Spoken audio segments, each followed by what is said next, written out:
अस्सलामु अलैकुम वरहमतुल्लाहि वबरकातुहू।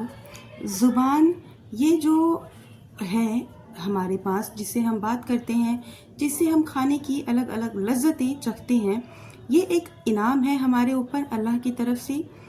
ये आसमान, ये ज़मीन, ये हवा, ये पानी, ये आग, ये मिट्टी, ये नदी नाले जो बहते हैं, ये फल फ्रूट जिनकी लज्जत, खुशबू, रंग, शक्ल, तासीर सब अलग अलग हैं, मौसमों की तब्दीली, रात और दिन का आना जाना, सर्दी गर्मी, ये सारी चीज़ें जो मुहैया हैं, अल्लाह का इतना बड़ा एहसान है कि अगर इंसान इसकी शुक्रगुजारी में अपनी पूरी ज़िंदगी रुकू और सजदे में गुजार दे, तब भी अल्लाह के एहसानात का बदला पूरा नहीं हो सकता। ये तो एहसानात की एक छोटी सी झलक है जो इंसानी जिस्म के बाहर है। खुद जिस्म इंसानी में अल्लाह के इतने बड़े बड़े इनामात और एहसानात हैं जिनको इंसान अभी तक समझ नहीं पाया है, तो वो उसका शुक्र क्या अदा कर पाएगा। जिसमें इंसानी में अल्लाह ने जो इनामात दिए हैं, उनमें से एक इनाम हमारी ज़ुबान भी है। ज़बान जिस्म का एक मामूली और छोटा सा टुकड़ा है, लेकिन ज़बान के फ़वाइद इतनी ज़्यादा हैं कि हम इसका अहाता नहीं कर सकते। मेरे वीडियो को समझने की कोशिश कीजिएगा। एक ऐसा आदमी जिसको अल्लाह ताला ने अपनी बहुत सारी नेमतों से नवाजा है, कतई नज़र इससे कि वो मुसलमान है या काफिर, मैं सिर्फ ये बताने की कोशिश कर रही हूँ कि जब इंसान को दौलत और अल्लाह की नेमत हासिल हो जाती है तो वो सबसे पहले बत्न फ़र्ज की तरफ मुतवज्जा होता है, और दोनों में बत्न को तकद्दुम हासिल है, इसलिए कि पेट भरने के बाद ही आदमी कुछ दूसरा कर सकता है। अब फ़र्ज़ ये कीजिए कि ज़ुबान तो अल्लाह ताला ने दे दी, लेकिन क़ुव्वत ज़ायक़ा से इसे महरूम कर दिया।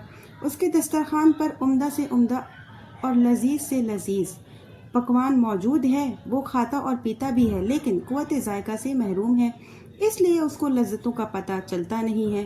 वो जान नहीं पाता कि मीठा है या कड़वा, ठंडा है या गर्म, लजीज़ है या बेमज़ा। अब बताइए कि इतनी सारी नेमतें पाकर इसके किस काम की हैं ये नेमतें। अगर ये कहा जाए कि क़ुव्वत ज़ायक़ा की तस्कीन ही के लिए इंसान की सारी सरगर्मियों का वजूद है, तो मुबालगा नहीं होगा। मालूम ये हुआ कि अल्लाह ताला ने ज़ुबान के अंदर ज़ायक़े की क़ुव्वत अता फरमा कर हम पर इतना बड़ा एहसान किया है कि इसका कोई बदल नहीं हो सकता। ज़बान की सिर्फ एक क़ुव्वत अगर अल्लाह ताला सल्ब कर ले तो आदमी के लिए दुनिया की सारी नेमतें और सारी लज्जतें बेकार हो जाएं, बल्कि दुनिया की रौनक और चहल पहल ही ख़त्म हो जाए। आपके जिस्म का कोई भी हिस्सा अगर कट जाए या जल जाए या ज़ख्मी हो जाए, उस पर आप दवा लगा सकते हैं, उसका इलाज करा सकते हैं, लेकिन ज़ुबान एक ऐसा हिस्सा है कि उसके ऊपर आप दवा नहीं लगा सकते, उस पर आप पट्टी नहीं बंधवा सकते।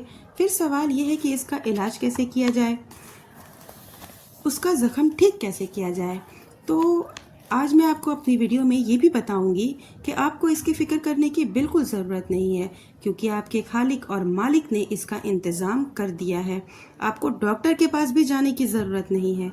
अल्लाह ताला ने ज़ुबान के लुआब में एक ऐसी तासीर रखी है कि ज़ुबान का ज़ख्म खुद ही 2-4 रोज़ में ठीक हो जाएगा इंशाअल्लाह। इंसान और जानवर में सबसे बड़ा फ़र्क नुक्ता और गोयाई का है। जानवर क्या बोल रहा है और क्या कहना चाहता है, ना हम उसकी बात समझ पाएंगे और ना वो हमें समझाने पर कादिर है।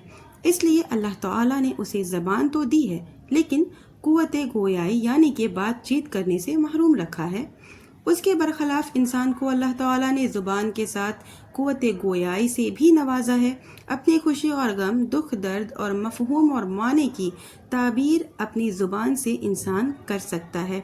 अगर ये ज़बान ना रहे मगर क़ुव्वत तकल्लुम सल्ब कर ली जाए तो अफ़हाम, तफ़हीम, तालीम का दरवाज़ा ही बंद हो जाए। दुनिया की तरक्की, तहज़ीब और तमद्दुन और इजादात और इख्तिराआत का सिलसिला ही ख़त्म हो जाए। इंसान और जानवर सब बराबर हो जाएं, सिर्फ ज़ुबान इंसान के जिस्म में अल्लाह ताला का इतना बड़ा इनाम है कि दुनिया की सारी दौलत देकर एक ज़ुबान की कीमत नहीं अदा की जा सकती। सारे इंसानों की ज़बानों की कीमत अदा करनी तो बहुत बड़ी बात है। कुछ फ़ायदे आज मैंने आपको आपकी ज़ुबान के ऊपर समझाए हैं, जिन्हें हर ख़ास और आम समझ सकता है। इनके अलावा ज़बान में अल्लाह ताला ने क्या क्या हिकमतें, फ़वाइद मुअज़्ज़ज़ कर रखी है, वो अल्लाह ही बेहतर जानता है।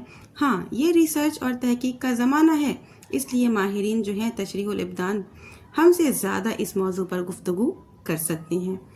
میں بس یہ سمجھانے کی کوشش کر رہی ہوں کہ زبان جیسی عظیم نعمت جس نے ہمیں عطا کی ہے، اس نے اپنی اس نعمت کے استعمال کرنے کا کیا طریقہ بتایا ہے؟ اس دین میں زبان کی کیا حیثیت دی گئی ہے؟ ہماری کیا ذمہ داری ہے کہ ہم اس کی ہدایات اور تعلیمات کا تتبع کریں اور اس کے مطابق اپنی زبان کا استعمال کریں۔ کہیں ایسا نہ ہو کہ بے جا استعمال کرنے کے نتیجے میں ظالم اور ناشکرے قرار پائیں۔ بات صرف یہ ہے کہ زبان سے گندی گالیاں، غیر باتیں، بدتمیزی اور بدکلامی ہی کریں۔